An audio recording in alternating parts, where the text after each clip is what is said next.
What's up, everybody? It's The Hobby with Cage, a special episode. So special that I'm not going to play my fancy intro music because I'm not going to make you guys wait 30 seconds to meet the team behind the National here. We got Jimmy, we got Brian, we got Joe, we even got Shane. We got the whole crew here. Shane's got some fancy lights behind him, and we'll talk about that. We'll talk about a whole bunch of other stuff. Guys, welcome to the show. I am excited to speak to you guys because the 2025 National promises to be the best one ever. Welcome. Yeah. Thanks, Cage. We appreciate it. Thanks for having us on. Thank you. Anytime. So, the National, the countdown. We're going to talk about everything. We're going to talk about if there's been any hiccups, anything you guys got to take care of now. When are you flying out there? It looks like Shane might already be there. He's at a fancy already there, brother. He's already there. We're talking about all the fun stuff. I'm going to just jump in with kind of a softball for you, and anybody can kind of field this one, right? Let's talk about, for folks who have never been to the National, right? They're on the fence about going. They haven't bought their ticket yet, What would you tell them about the National, and why should they choose to make the 2025 National their first national experience? What's good about this one? This has got Jim written all over it. Go ahead. Fire right in, buddy. If you love collectibles, it's the world's largest candy store. Come on out, enjoy the candy. It is the place. It's funny you say that, Jim, right? It is like a candy store. You watch Willy Wonka, right? And there's candy for everybody. Go ahead. Cardboard candy. It's still even a cardboard candy to us when we walk around the room. We still stop and go, oh, look at that. It's not only just what you can purchase, it's what you can see. Like you'll walk around, it's also like a museum built inside the show. You'll see stuff, you'll see an old glove, you'll see a World Series trophy, you'll see a rare yearbook, and you'll be like, that's nice, I've never seen that before. You can take in that part of the show too.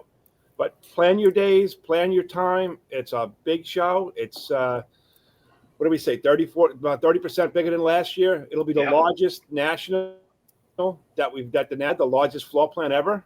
We've added a bunch of dealers upstairs this year, expanded floor downstairs. So plan your time, use the Ludix map, go online, schedule your room out, and just schedule your path out and go through the whole room and have a good time. Enjoy it.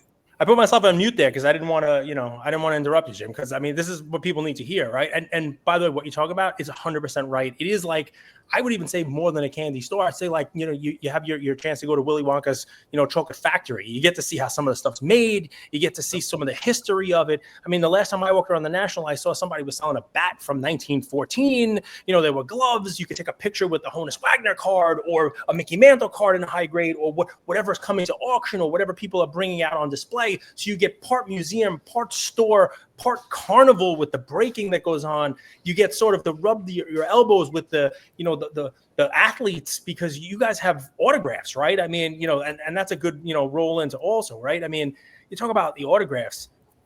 This is like, it has to be the largest collection of athletes, autograph signing, you name it, under one roof, right? Without a doubt. We are staying true and just amplifying and magnifying what the National's always been great at, right? The National has always been great at cards, and we accentuate it with more cards. Mm-hmm. Like that's what we do. Good. And we're adding bells and whistles, okay, right? The hubcaps are getting shinier, but it's still about the cards, and we're always going to keep it about the cards because that's what everybody geeks out to. That's what everybody's into. A lot of guys don't know us because we stay behind the scenes, but trust me, Jimmy, Joe, and Brian are all collectors. We collect vintage. We collect. I'll let Brian jump in, but Brian's favorite football player is Brad Johnson. I bet you didn't know that. Brad Johnson. He's Tampa Bay. Looking for Tampa Bay, Minnesota Vikings, and I have a total silly collection of rare inserts, and it's just great and terrible at the same time.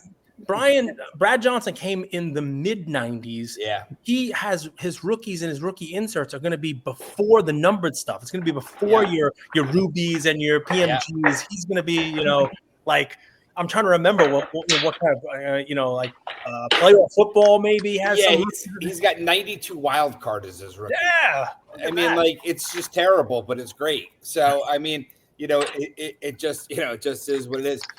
And listen, that's why you come to the National, because there's that. You know, there's people just like me that are out there. But I mean, like, let's talk about corporate. Let's just talk about how big these booths are. Yeah. When you see eBay's booth, you see Heritage, and we go off ours.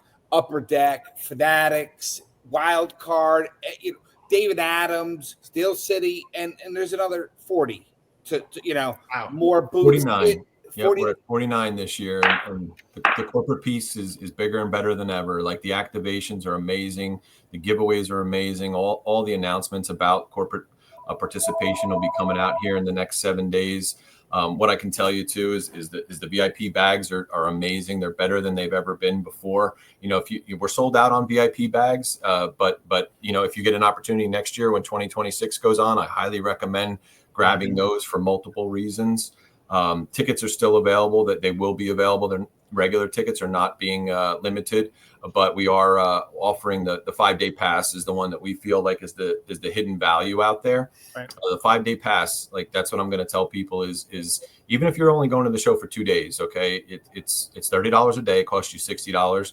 The 5-day pass is $150, but trust me when I tell you, it's worth it, and I'll tell you why. You get in 1 hour earlier.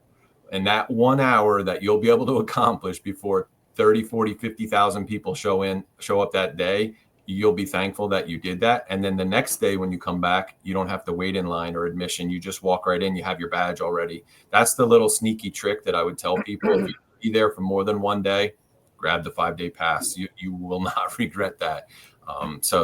People who are buying that, what time can they go pick it up? Like, let's say, they're coming in Thursday morning on an early flight. When do they open up the booth to go pick up your badge? Jim? Thursday we open up at 8:00. Wow. All right. Nice and early. There you go. 8:00, and they would enter the show at 9:00, and general admission would enter at 10:00. But they can show up, anytime after 8 to pick up their badge, and then 9:00 they're in. Wow, that's awesome. If you're flying out Thursday, fly out early, get there nice and early. Deals be done right there. That first hour is huge. I mean, it can't be overstated. That's when people are doing their shopping. That's when people are picking off the bargains. That's when you can hit as many tables as you can, and you just don't have the crowds. It is. I mean, you're 100% right. The value is with that 5-day pass that gets you in a little bit early. I want to go back to something Brian talked about. Because we talk about sort of the national has something for everybody, right? The corporate area, 49 corporate booths, but he's looking for a Brad Johnson card. There really is something for everybody, and you can kind of hobby your own way. The last Philly show that I went to with my son, he got to meet some athletes. We got to buy some cards. He did some buying, some selling. But I found a box. It was $150. I found a box of 92, 93 Topps basketball. Shaq's rookie year, Topps Gold's first year, right? And we opened it. We opened it with a dealer and his son, trying to expose the next generation to what, that was the first year of basketball that got me into basketball cards. Shaq rookie. I mean, Shaq brought so many people in. And you're looking for Jordan cards, looking for gold cards, and you name it. And we got a bunch of Shaq rookies. No Shaq gold, no Alonzo Mourning gold. I got a Larry Johnson gold and a couple of other fun ones. I graded them. I got some 10s. I mean, like, nice job. That's awesome. Right? I mean, it's funny because there's an ROI on that, right? And you can talk about the ROI on the investment, on the $150 and you name it, but the ROI on the experience, right? You're going there with your son. You're going to, an event like this. There are so many things like that. 2 nationals ago, the table I spent the most money at was a guy who was just selling junk wax packs, and I was buying them by the hundreds. And I was giving them out to people. I was opening up. And Brian, I probably got 50 Brad Johnson rookies. Yeah, absolutely. And I know the junk whack booth that you're talking about. I know the guy with the packs, and he's been there since the beginning of time selling 80s packs. Yeah. And now they're in vogue again, which is crazy. And it was crazy that he was selling them 20 years ago. But that's the power of the national, right? That's the point that's the whole point you're getting to. The kids and dads and collectibles and that's all great. But back to just autographs and stuff in the 1800s, and if it's not there, it's not I don't want to say it's impossible, but man, it's hard not to find what you're looking for at the national. Yeah, it's very, and I don't. I mean, you got to get down to 101s, to start making that, those statements. But when you're looking for 70s and 80s pop on the old, unique Topps test issues and all that great fun stuff that's around, that's there. Yep. You know, you can't find that at. I mean, you could find a little here and there, but you can't go find a greatest moments in a 9. You know, it just like, you know, for $6,000, it's there. It's at the show. It's just unbelievable what's at the show. You know, Everything Kate, is under the roof. Go ahead, Joe. One thing I wanted to say too, when we were talking about the early admission and that piece of it, let's not forget the authentication piece, because that's such a huge piece of it. Getting in the door an hour early and being able to get to the PSA line, the Beckett line, CGC line, you are going to be so thankful that you were able to do that, because you're going to create your liquidity. You brought your cards there to get them graded. You want to have them available on the floor to buy, sell, and trade with.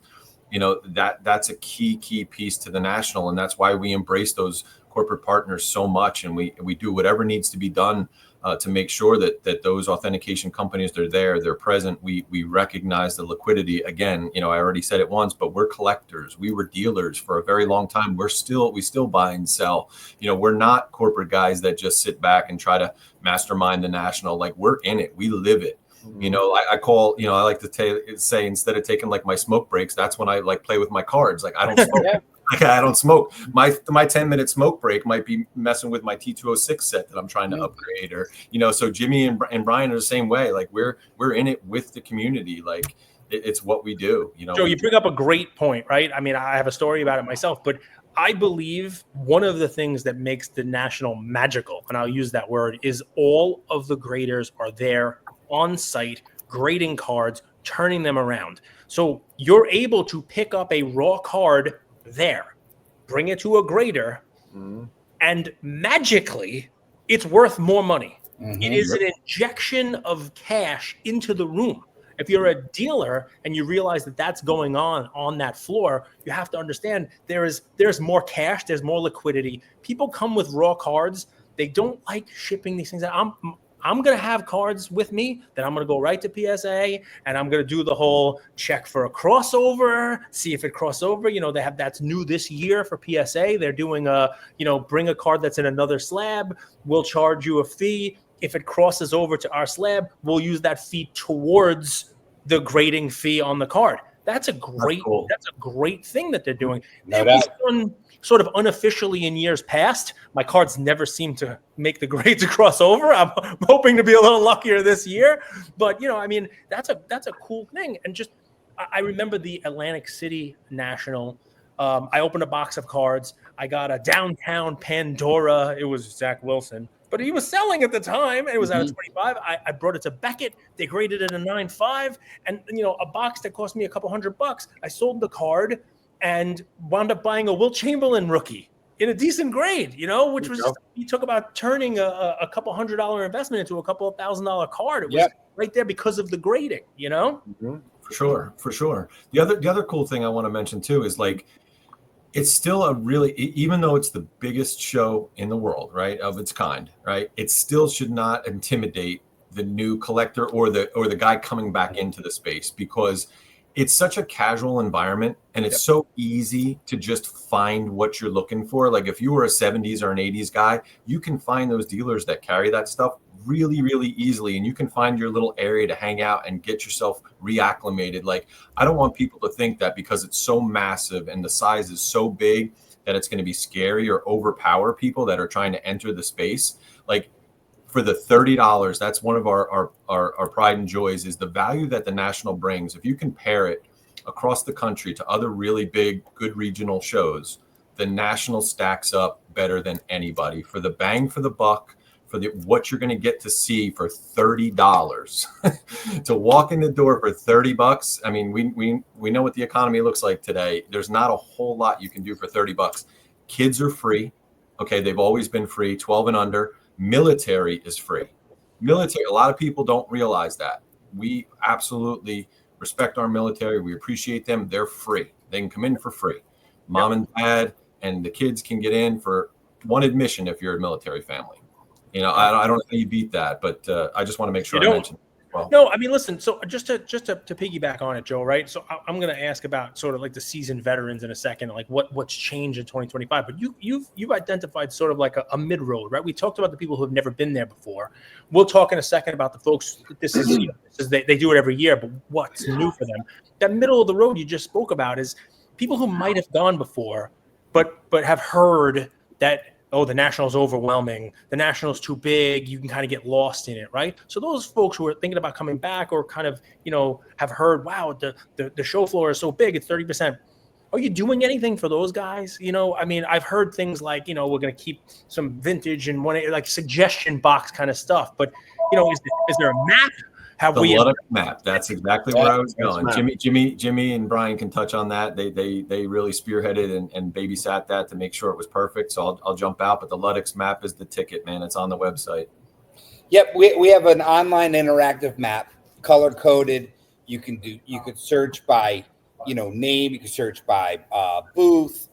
You can use the tools to mark where you were, where you're going, your favorites, things that you looked at. It's universal, and you could do it from either Luddex, the company LUDEX, and you could download their app. They have an app, on the Play Store, or you can go right to our website and just work from there. And it's just a beautiful modern map that's just going to give you the visual of what the floor looks like all the way down to the bathrooms, and it's a great note taker and everything. Yeah, and everything else that goes along with it. Or you can go old school, and just wander, and get lost. I mean, there's nothing wrong with that too. I have gotten lost. So you're able to kind of identify, oh wow, there's a couple things I want to take a look at this table, mark it off, and then maybe come back in a half an hour. Right. By the way, I don't recommend doing that because the car will probably be gone, but you're able to do it. You see it, buy it. Yeah, if you see it, buy it. Right. If it looks like a bargain, it is a bargain, and you got another, there's 20,000 people that have eyes just as smart as you. So yeah, you got to take advantage of it. TriStar did a great job with the autograph lineup this year, and it's so well rounded between great names of the past, modern superstars, affordability, unique names, and people re-entering the market who may have once saw Wade Boggs 20 years ago. Well, Wade Boggs is still here. He's still at the show again. And if you want to come see him again because your baseball got faded because it sat in your shelf for a long time, well, it's time to come get a new one. I mean, or you can come get a new one. Or Johnny Bench was obviously everybody's favorite. Roger Clemens, which was the name. But we've got the 2025 Chicago Cubs here. We got half their starting lineup, which is just phenomenal. And the Cubs are playing great ball. And Pete Crow Armstrong is, fantastic. I watched him play the Yankees the other night, and they were a couple of them in the All-Star game. A couple of them in the All-Star game. Yeah, and Reggie's coming into town, and then you got Giannis, and Giannis's other brothers are coming in. Albert Pujols is going to be here. Wow. Yeah, it's just Sammy Sosa. It's just Sabathia. Right? Like probably his first public appearance since being inducted into the Hall of Fame. Yeah, I think it is. It's pretty awesome. Yeah, and I think we got 140 guests coming. Wow. I mean, it's somewhere just around there. Yeah, it just it's craziness. It spans across 5 days. So you have that element, and that you have Breakers Pavilion, so all these online faces, I've seen that guy before. Well, guess what? He's right there. Yeah. He's right there. He's breaking product just like he does. And you can walk by and say, hey, I'm, Lucky 7635. I've bought, all the stuff, but that's, and that's a whole new element. It's a whole new dynamic. Yep. To the show, and these, these faces are all popular, right? Cage, you're popular. Yeah, 100%. Listen, my kid, that's what they watch. Hey, you want to watch a movie? Hey, you want to watch a TV show? No, I'm going to watch YouTube. So the card stuff it's right there. I'm going to watch a couple minutes. I'm going to watch a video. This guy just pulled this card. I got that on YouTube. Check this out. Look what this guy just pulled on this break. And sometimes I'll catch him on, on Whatnot. And I'm like, what are you watching? He's like, well, I just want to see if anybody hits anything. I'm like, what? Are you in the break? You're 12. You don't have an account. But he's like, no, I just want to see. I want to see if the Yankees slot hits. Or, I'm like, this is what they watch. It's not like Breaking Bad. It's this. It's breaking cards. Yeah. Breaking cards. Yeah. And Whatnot's, obviously a featured, corporate sponsor. They're there. So, when you go back to, the $30, entry and you go back and you got Breakers Pavilion, you got popularity, popular, influencers and the autographs, and then now the cards and the corporate. I mean, it's, you could spend 2 days in there easily. Yeah. And that's just during the day that we can segue right into trade night. Like that's just right. that's just the regular show hours. I mean, like trade nights expanded like we did last year for 3 nights, and now it's upstairs in the ballroom, right off the show floor.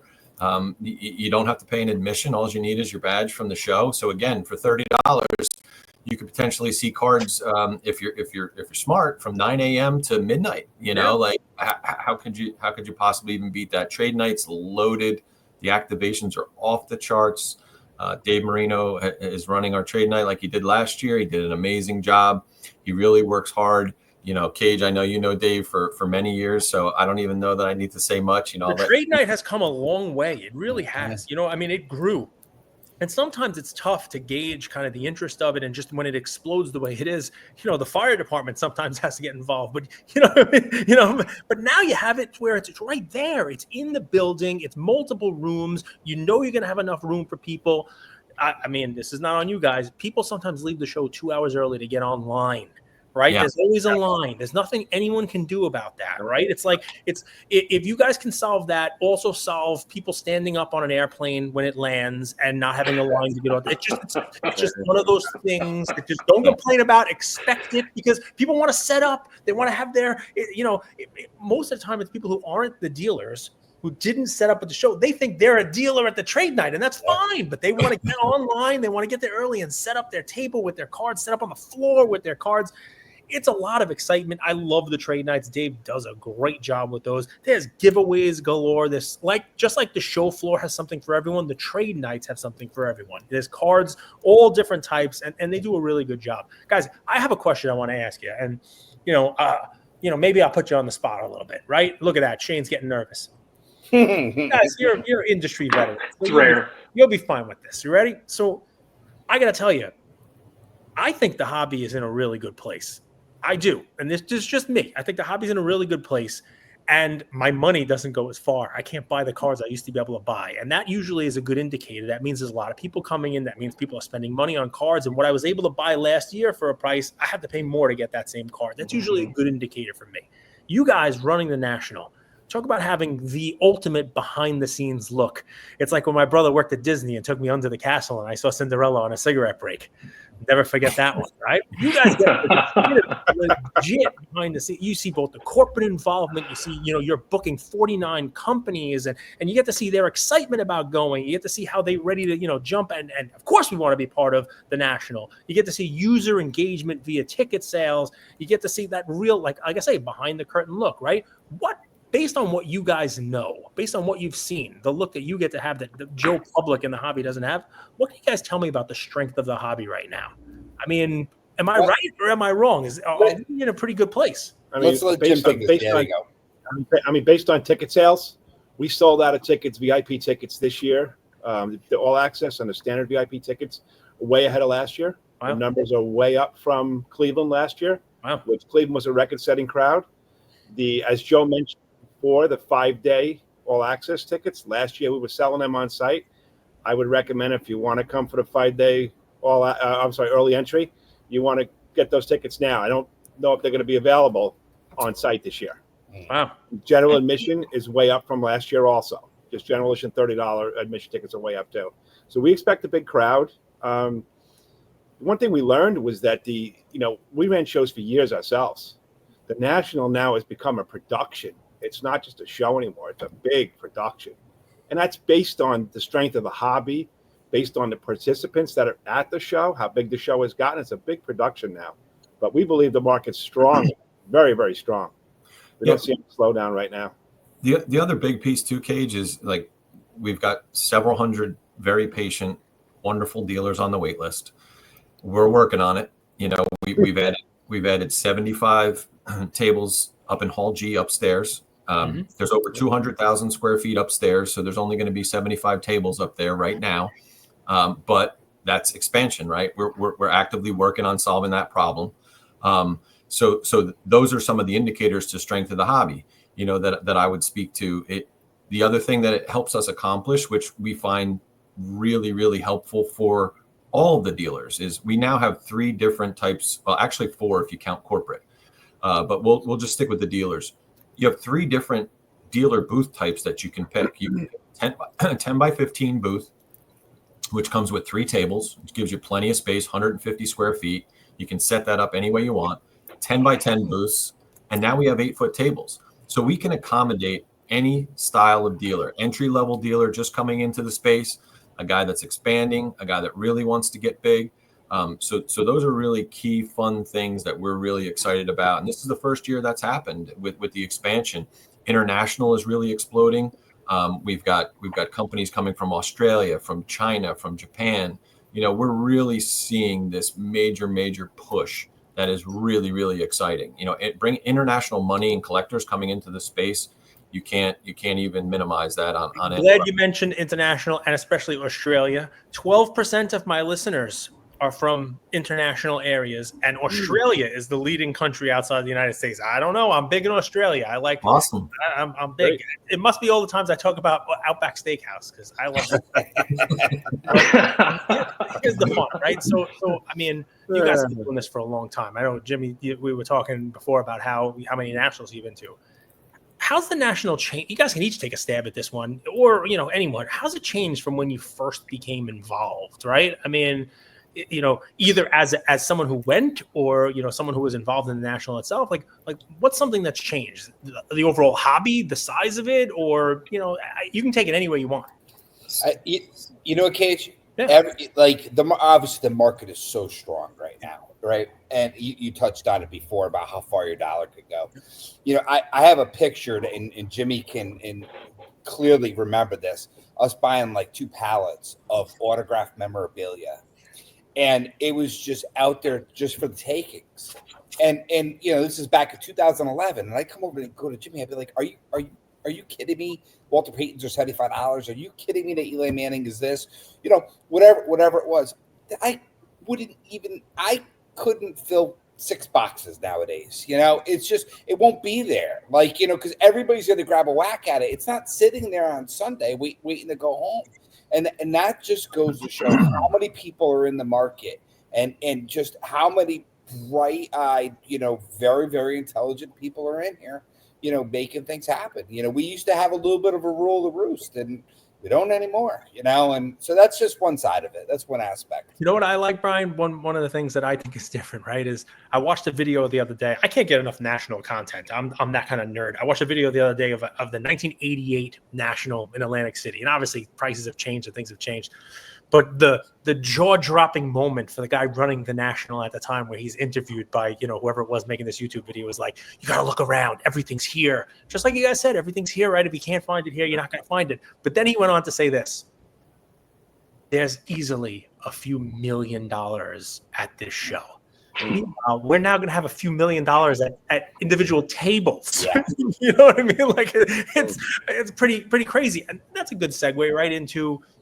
I'm not going to ask for it. How about security? I mean, don't tell me where they are, because don't give it away. But how about security? Before we do security, let me just piggyback Brian here for 2 takeaways from me. And Jimmy and I and Brian, we laugh about this. So 10 years ago, we would walk through the National, and we knew 80% of the people. Right. Now we walk through the National. We're lucky if we know 20% of the people.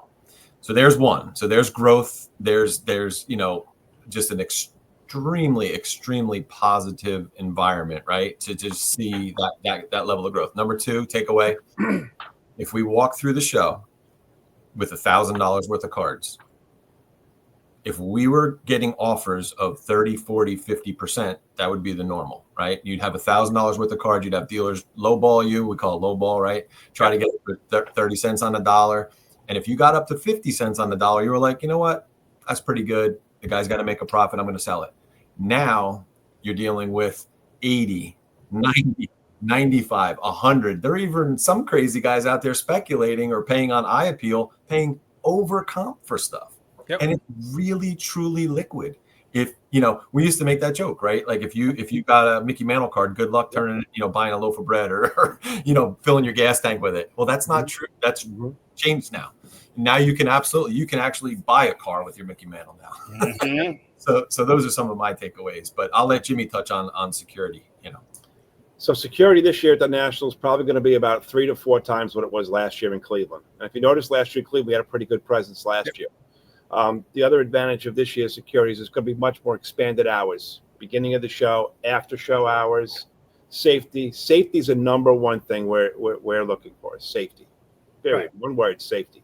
And it goes before and after the show. So we don't want to give away the security plan here, but you will see. No, please don't. You will bump into security all over the floor this year. Well, and there's going to be plenty of security you don't bump into, and you're not going to know it's them. That's right.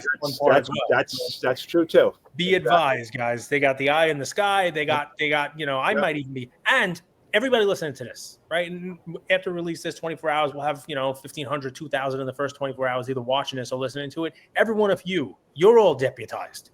If I ride the subway, they say, if you see something, say something. Yeah. Please, you got to keep an eye out. Watch your table. If you're a dealer who's there, watch your own table. You have some accountability, but we got to take care of each other, guys. I mean, there are bad actors in the world, and I don't care if we put a security guard at every table. There are still people who are going to try things. It doesn't matter if it's a national or a local show. Right. But if you see something, you got to say something. That's the key. Right. So but I'm not going to belabor this because I've been to so many nationals. I've never actually seen any, they are pretty safe. I mean, they are the safe. Yeah.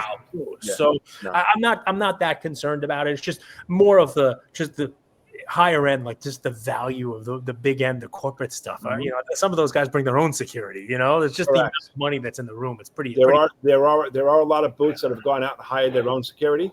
Yep. A lot of the auction houses do it, and even some higher end dealers have requested it this year to have their own security inside their booth. Grading companies. There are also the Rosemont building itself has over almost 300 cameras in place with a fully operational 24-hour security camera system. 2 guys watching those cameras 24 hours a day. That's nothing to do with what we're adding on. So. Yep. Yes, criminals beware. It's very, very, very silly place. Yeah. Very silly place to get stupid. It's okay for you to buy cards, but don't count the cards because they'll see. Here's the fun. I mean, so we've talked about how the national changed, right? What's something that you guys are safeguarding? What's something that's never going to change, right? My example for you would be like, I go to Disney World and they change it every time. It's a new trip every single time I go. They're closing Thunder Mountain. They close the rivers. But then they bring in new rides and new rides based on new movies. But guess what? I can always ride Small World. It's always going to be there. The classic is always going to be there. What's something that you guys hold near and dear? The national, something you're going to protect, something that's never going to change. Give me anything. So we're never going to change the dealers and the collectors. Dealers and collectors come first. The show is about the dealers. It's set up by the dealers. The dealers have a priority point when they pick their booth every year. So, yes, the guy that's up front's been there for 45 years. He's going to be there hopefully for another 45 years. Okay, that's the way it's picked out. He will live to be 112 if that happens. Exactly. Okay, there it is. That's good. That's good. That's so, but I mean, and then collectors. But it's dealers and collectors. We're never going to change that. As Joe touched on before, we're a collectible show. That's what we are. Yep. Jim, I like that you took a second to think about what your answer was. I mean, it was like boom. It's like we are protecting the dealers and the collectors. No, that's right. Right. I mean, an easy answer. And because it is a talking point. And guess what? The people who have been through the 2011s and the 2012s, they should get that table, right? They should be there. These are the people who, listen, the market isn't always great. And we're all riding high and it's fantastic now. But there are times where the market, dips a little bit. I don't think the hobby's going to dip anytime soon. But those people were there. They were they earned it. They earned it through the tough times. Yep, 100%. And that's good. You know what? I call that loyalty. And nothing, you don't have to explain that at all. I think that this is a hobby based on loyalty. I think it's a hobby based on those relationships. And if somebody has been there and set up for as long as they have, they've earned their place. Yeah. And I think that that's a great segue too into 2 other really important things that as a management team, we've tried to really resurrect and really bring to the forefront. And that's is the charity component of the national and also the educational learning piece of the national. I'll touch briefly on the charity component. We're really passionate about. Last year, we started a charity component. We did 44 auctioned items for the 44th National in Cleveland.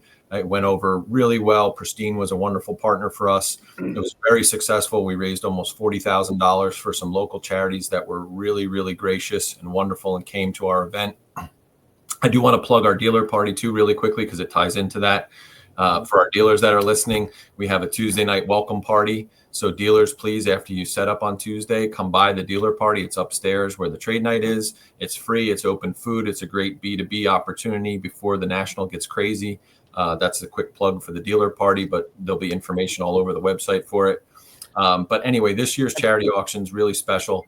We did a different angle. We only have 3 items that are a raffle, a sweepstakes charity. These are prizes that were donated by the National, meaning that the National purchased these items. 2 of the 3 items, 1 was donated. Prize number 1 is the 1951 Bowman Mickey Mantle card, graded SGC 5, current value of $25,000 to $30,000. Second card is a 1986 Fleer. Maybe you heard of this guy, Michael Jordan, PSA 9. Currently selling in the $20,000 to $25,000 range. And then the third prize is a really wonderful painting by a really great artist named Murray Henderson, who's been gracious for 2 years in a row. It's a really large painting of the Chicago sports scene. It can be seen and found on our website. And all the money, 100% of the proceeds, are going to St. Jude's and Make-A-Wish, Illinois. So we're really, really excited about that. Both St. Jude's and Make-A-Wish are going to be there on site.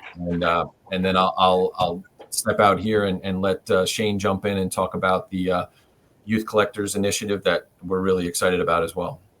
Yeah, thanks, Joe.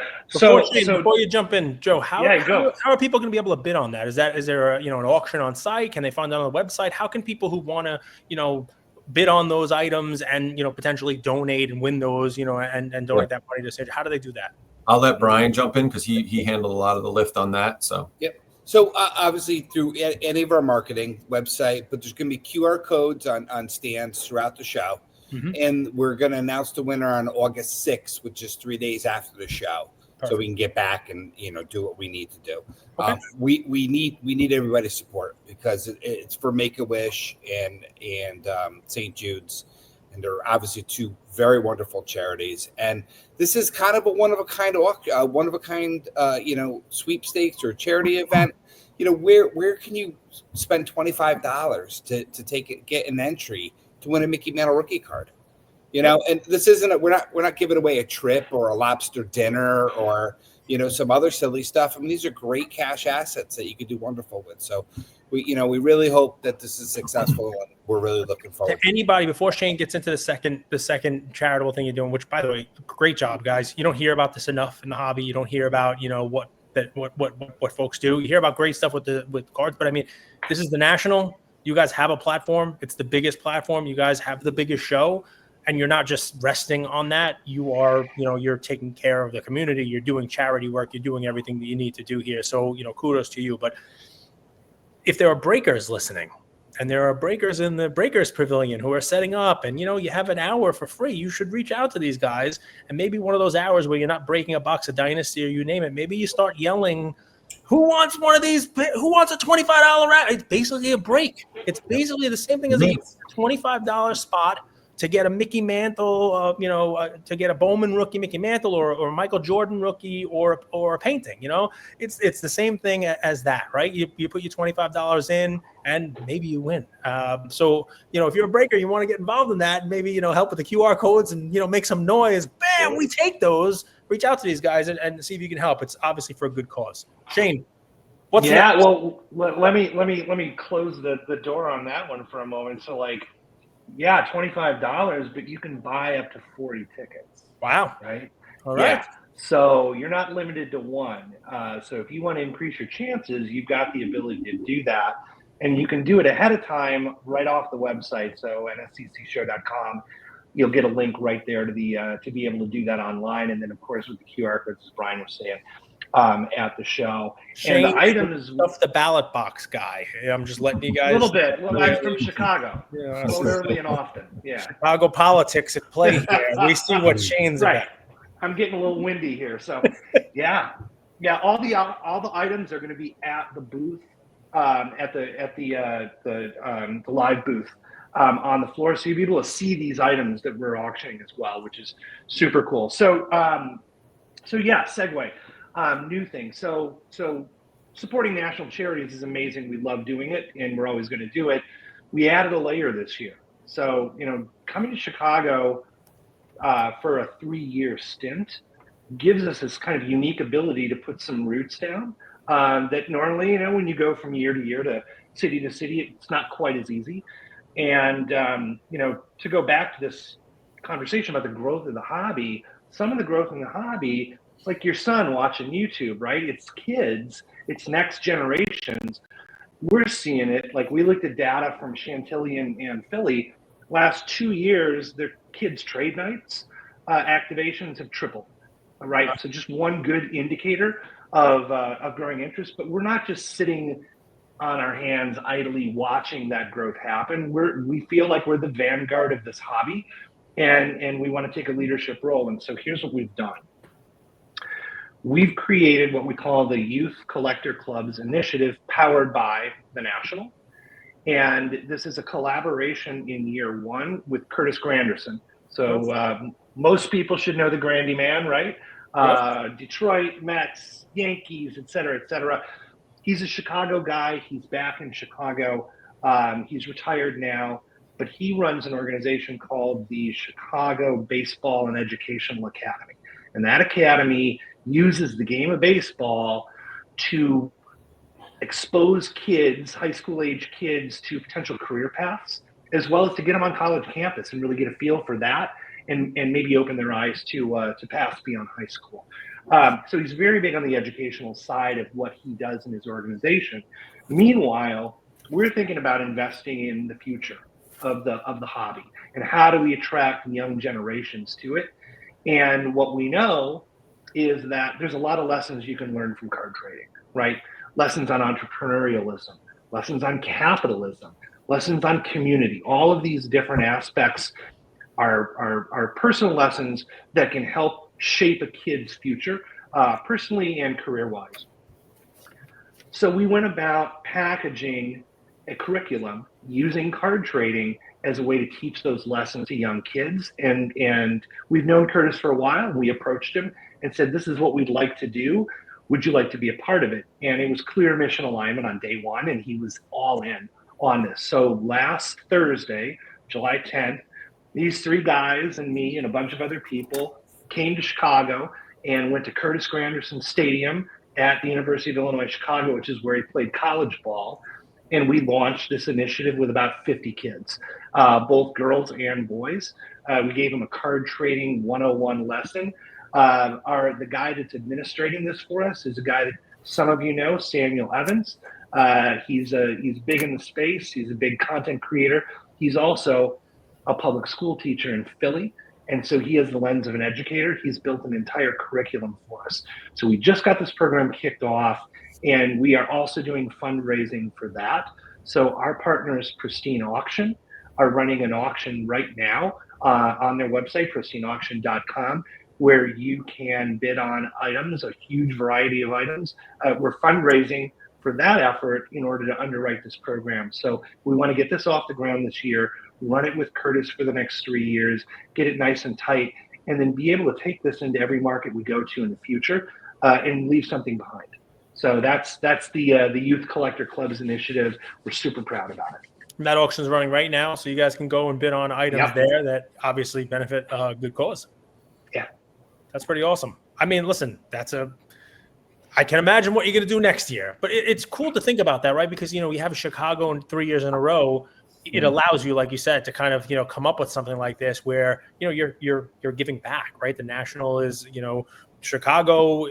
I think Rosemont's a great place for the National. I mean, honestly, I think it's the best location that I've ever been at. And I live in New York because you're there. You get your hotel, it's walkable, everybody's there, the food's there, the trade nights, everything is in one location, and there's nothing distracting you. I've been to events in Las Vegas, they're fun, but you know what? I'm gonna go and see Wayne Newton instead of going and hanging out with my age, right? But I love this because it is when you land, it's cards until you get back on the plane and leave, right? And that's pretty awesome. We have our own little card village built in Rosemont for the weekend. It's pretty awesome. I won't divulge too much, Cage, but you'll see us in O'Hare. I like that. That's cool. I like that. That's it. It's like, welcome to O'Hare. The moment you land. Listen, I like that. That's pretty awesome. So, guys, I'll leave you with this because, this has been fun. It's been educational. I'm going to finish this and go and buy myself a 5-day pass. This way I can get in early. There you go. I know I got a bid on an auction. I'm going to go and get some cash. This way I can buy $40, $25 tickets and beat Shane to stuffing the ballot box. I got a lot of stuff going on. But from a personal standpoint, a card, an athlete, someone you meet, what's something you guys are each looking forward to at the National? I mean, Brian, were you able to get Brad Johnson to show up and come? I just want him to come to my birthday party if I could have him do that, But I'm also a Reggie Jackson fan, and Reggie's going to be in the house. So whenever he walks by, I'm just smitten. So 44. I mean, my Yankees, not Reggie. It's Chris Chambliss. Believe it or not, on the day that I was born, he hit a walk-off home run in the 76 ALCS to bring the Yankees to the World Series. Wow. Big walk-off. I was born that. Pretty cool. Nice. So, Jimmy, how about you? Is there a card you're looking for to fill out a collection? Is there an athlete? I mean, is it Albert Pujols? I mean, that's a huge get. Not many people hit 700 home runs in their career. You know what I mean? That's pretty cool. It's T206s for me, filling out my T206 sets. So am I going to have to separate you and Joe? Are you going to be fighting over like the tables? The joke is maybe this year I'll actually pay for the card that I put on the side, right, Joe? last year we were so busy that one of the dealers had a card. And if he ever sees the podcast, he'll know. He had a card, and I go, yeah, I'll take that. I'll be back later on. Well, that was 3 months later. I said, I never went back and got that card because we never had a chance to. We were so busy last year, and so this year hopefully we can buy a card. That's the goal. You know what? Just go back to the table and say you realized that McGee was spelt wrong, so you just didn't want, Yeah, exactly. I paint a broad stroke in my collecting, and my latest pet project is empty boxes. So they're actually right here. I didn't do this on purpose. I just happened to be working on them during my cigarette breaks. So I collect really nice empty boxes. This is a 69 Topps box. That's a 66 Topps box. Wow. So I'm working on filling my empty box collection. There's a whole pile of them back here. A 75 Topps box. I just think they're really cool. Steve Hart wraps those and makes them look really nice. Steve Hart Baseball Card Exchange, little plug there. And he tightens them up. He puts some filling inside of them. So my plan is to make a whole wall of all the Topps baseball boxes, just the regular ones, not the oddball, football, basketball, and hockey.